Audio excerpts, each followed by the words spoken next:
ચાલો જય શ્રી કૃષ્ણ બધાને. અમારી નવી રેસીપીમાં તમારું સ્વાગત છે.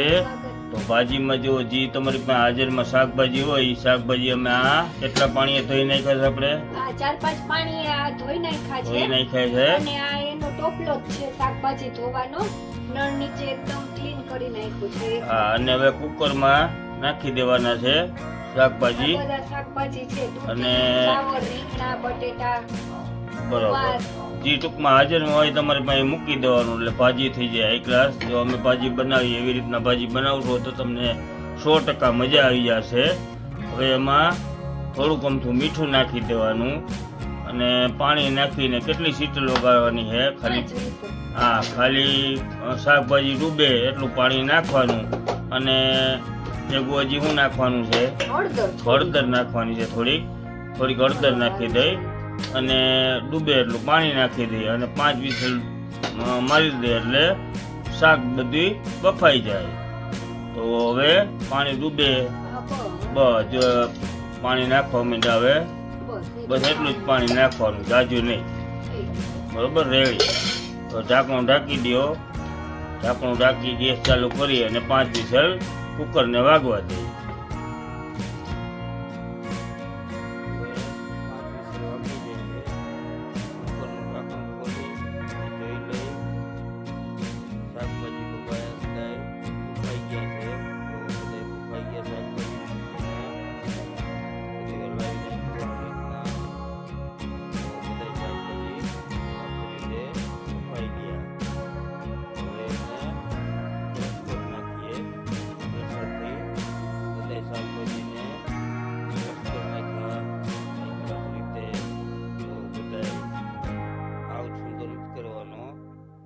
થોડા આખા પખારી એવી રીતના રાખવાના છે. એટલે હવે આવી રીતના કુકરમાં ક્રશ કરી નાખ્યું. જો ક્રશરથી મસ્ત હાઈ ક્લાસ ભાજી આજ બનશે. બહુ મજા આવશે. વિડીયો સ્કીપ ન કરતા પૂરો જોજો, તમને બહુ મજા આવશે. તો જુઓ હવે ક્રશ થઈ ગયું છે. થોડુંક બાકી રહી ગયું છે, એ હાલે છે. અમારી કંઈ બોલવામાં ભૂલચૂક થઈ જાય તો અમને પ્લીઝ માફ કરી દેજો. જો ક્રશ થાય છે ધીમે ધીમે બધી હાઈ ક્લાસ રીતે ક્રશ થઈ ગયું. ચાલો હવે આમાં તેલ નાખ્યું છે. કેટલું તેલ નાખ્યું આમાં આપણે? તેલ નાખ્યું છે 6 પાવડા. 6 પાવડા તેલ નાખ્યું છે. આમાં તમે બટર નાખી શકો. તેલ આવી ગયું છે. અમે સિંગ તેલનો ઉપયોગ કરીએ છીએ. તમે કોઈ પણ તેલનો ઉપયોગ કરી શકો છો. નાની ચમચી હિંગ. પછી આ મિક્સ ગ્રેવી લીધી છે. ટમેટા, ડુંગળી, મરચા, આદુ ને લસણ. હા, ટમેટા, મરચા, આદુ ને લસણ. ટમેટા કેટલા હે? 3 ટમેટા છે, 2 મોટી ડુંગળી છે, 3 મરચા, 1 ઇંચ આદુનો ટુકડો, 15 કળી લસણ. હા, બરોબર. આ બધી મિક્સ ગ્રેવી કરી નાખી છે. ગ્રેવી વાળી ભાજી આપણે થાય. ગ્રેવી વાળી ભાજી.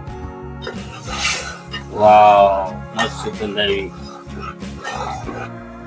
અસલ જેવો. હવે એને એમાં બધું થોડું મીઠું, સ્વાદ મુજબ મીઠું, થોડી હળદર, થોડી ખાંડ, થોડી ગમતી ખાંડ. નાખી ગળી નથી કરવાની, ખાલી થોડીક જ ખાંડ નાખવાની. ગ્રેવી વાળી ભાજી અને ગરમ મસાલો, પાવભાજી મસાલો.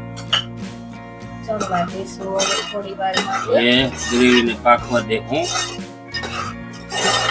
5 મિનિટ પાકવા દેવું. હા, એકદમ તેલ છૂટું પડે ત્યાં સુધી. બરોબર. ચાલો ઢાંકણું ઢાંકી દઈ અને એને પાકવા દઈ. ચાલો હવે ગ્રેવી પાકી ગઈ છે. ગેસ ધીમો કરી નાખીએ. જો મસ્ત તેલ છૂટું પડી ગયું છે. પડી ગયું અને ગ્રેવી સરસ રીતે પાકી ગઈ છે. ગ્રેવી વાળી ભાજી આજે આપણે બનાવીએ છીએ. મસ્તીની ચટાકેદાર મસાલેદાર ચટપટી મસાલાથી ભરપૂર કાશ્મીરી મરચું એમાં કાશ્મીરી મરચું 2 ચમચી જેટલું 2 ચમચી જેટલું. આ તીખું નથી, કાશ્મીરી છે. 1 નાની ચમચી પાવભાજી મસાલો નાની ચમચી. મીઠું થોડુંક આપણે બાફવામાં નાખી દીધું છે એટલે મીઠું થોડું નાખશું.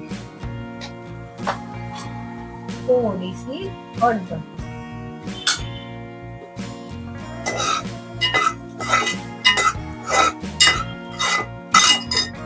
મસાલાને પાકવા દઈ. મસાલો બળી ન જાય એનું ધ્યાન રાખવાનું. તો મસ્ત કલર આવી ગયો લાલ. જો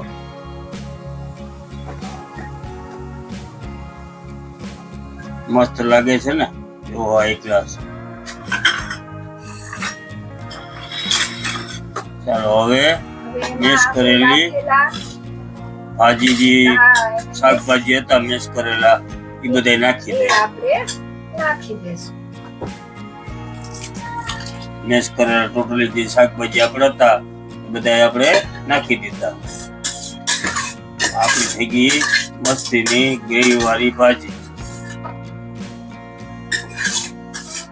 100% તમે એકવાર બનાવશો તો આંગળા ચાટતા રહી જશે. કેટલું મસ્ત લાગે છે જુઓ. હલાવશે એમ કેટલું મસ્ત થતું જશે. અને ઘાટી તમારે જેવી રાખવાની એવું લાગે તો પાણી નાખવાનું જરૂર પડે તો, નકર નહીં નાખવાનું.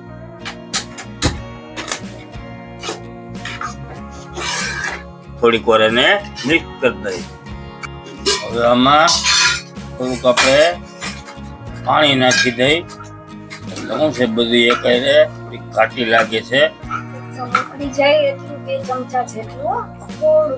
બસ થોડું પાણી 2 ચમચા જેટલું, જાજુ નહીં. એકદમ બોઇલ થઈ જાય ધૂપકી પડે એવું ત્યાં સુધી એને ઉકાળવાની છે. પાછું એને ઢાંકી દઈ. એક ઉફાણો આવે ત્યાં સુધી આપણે એની રાહ જોઈ લઈએ. ચાલો હવે જોઈ લઈ. ઢાંકણું ખોલી નાખીએ. તો આ એક ગ્લાસ જેવો ગેસ ધીમો કરી નાખીએ ને કરવાના છાંટા ઉડે ધ્યાન રાખવાનું. મસ્ત થઈ ગઈ છે. થઈ ગઈ મસ્ત ભાજી, ગ્રેવી વાળી ભાજી. હવે ઉપરથી આપણે ઘરનું બટર માખણ, ટૂંકમાં ઘરનું માખણ અમારું.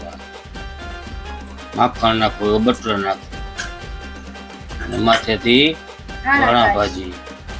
આપણી થઈ ગઈ રેસીપી આજની તૈયાર ગ્રેવી વાળી ભાજીની.